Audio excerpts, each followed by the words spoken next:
네, 안녕하세요. 지금 이란과 이스라엘의 모든 포커스가 집중되고 있는데요. 얼마 전까지 관세에 대한 포커스가 이렇게 지정학적인 이슈로 옮아가면서 트럼프의 뭔가 이슈를 먼저 선점하는 그런 전략이 맞아떨어지는 거 아닌가라는 생각이 들고 있습니다. 트럼프는 다시 한번 자신의 참전이라기보다는 이란의 핵시설을 엄청난 그 폭탄으로 제거했다는 점이죠. 그것에 대해서 자화자찬을 하는 또 글을 트루스 소셜에 올렸는데요. 가장 큰 피해를 입었다. 거의 완벽하게 불스아이라고 표현을 할 정도로 명중했다라고 얘기를 하고 있고요. 이란의 핵시설이 완전히 제거되었는지 사실관계 여부와는 좀 다르게 시장은 이미 그것을 반기는 모습을 보이고 있습니다. 댄 아이브스의 말에 의하면 결국에는 이런 이란과의 어떤 전쟁이 확산되지 않는 아이솔레이티드라는 그런 전제하에 상당히 시장이 긍정적이다라고 얘기를 하고 있는데요. 왜 그런지 잠깐 보시면 결국에는 이란이 할 수 있는 유일한 수단은 미국과의 전면전은 힘들죠. 미국에 잘못 개겼다가는 아주 완전 정권이 박살나고 모든 사람이 사살되는 그런 결과로 이어질 수 있는데 이스라엘도 버거운데 미국과는 전쟁하기 힘들다. 그렇다면 호르무즈 해협을 봉쇄한다. 라는 그런 가능성이 남아 있었는데요. 지금 시장은 이미 호르무즈 해협 봉쇄 가능성을 점점 낮게 예상을 하고 있습니다. 폴리마켓의 전망에 의하면 이미 48%의 가능성으로 많이 낮아진 상태이고요. 결국에는 시장이 모두 반등을 했죠. 우리나라와 관련된 미국 선물 지수 그리고 한국 증시 오늘 그리고 비트코인 모두 반등에 성공했고요. 사실 비트코인 같은 경우는 9만대까지 떨어졌다가 10만 한 2,000불까지 다시 반등하는 모습이었습니다. 이스라엘 주가 지수는 전쟁의 당사자이기 때문에 상당히 주목을 하고 있는데요. 이스라엘은 일요일에도 장이 열리는데 특이하게 중동 국가들 대부분 일요일에 열리죠. 이스라엘 포함해서. 근데 오히려 사상 최고치를 기록하고 있다라는 소식이고요. 이스라엘로서는 이란이 가장 큰 위협 국가였는데 여기서 핵을 제거한다. 그리고 정권의 가능성마저 살짝 점쳐진다. 이거는 상당히 큰 호재다라고 보고 있는 거죠. 현재 이스라엘을 국가로서 인정하고 있는 나라는 2020년에 아브라함 협정 이후에 사실 아랍에미리트, 바레인, 모로코, 수단 정도에 불과한데 앞으로는 사우디나 다른 기타 국가들도 이스라엘을 정식 국가로 인정할 가능성이 점쳐지고 있는 거죠. 그렇기 때문에 이상적인 결과라면 이란 정권이 전복되고 테러가 아니라 국내 및 지역 번영을 중시하는 새로운 정부가 들어선다. 이런 가능성이 이미 시장에 반영되기 시작했다라고 볼 수 있을 것 같습니다. 사실 더 중요하게는 지정학적 이슈는 사실 금방 왔다가 지나가는 그런 역사적으로 반복된 선례가 있는 거죠. 다만 이제 미국의 기업 실적의 컨센서스라고 할 수 있는 예상 EPS 이게 지금 빨간색 선인데요.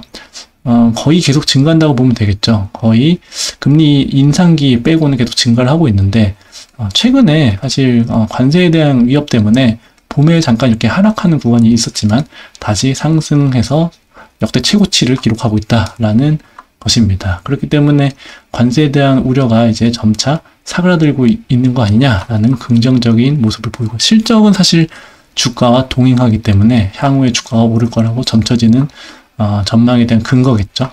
탐리도 어저께 CNBC에 나와서 얘기를 했는데요. 코어 CPI가 결국에는 5월 달에 상승세가 상당히 진정됐다라는 거고요.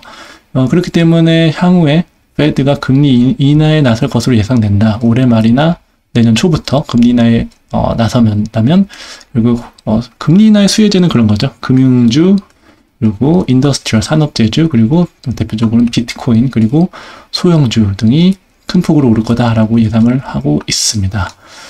AI 기업은 당연히 기술 기업, 테크 기업뿐만 아니라 일반 기업들까지 실적에 도움을 주기 때문에 그렇다는 말이고요.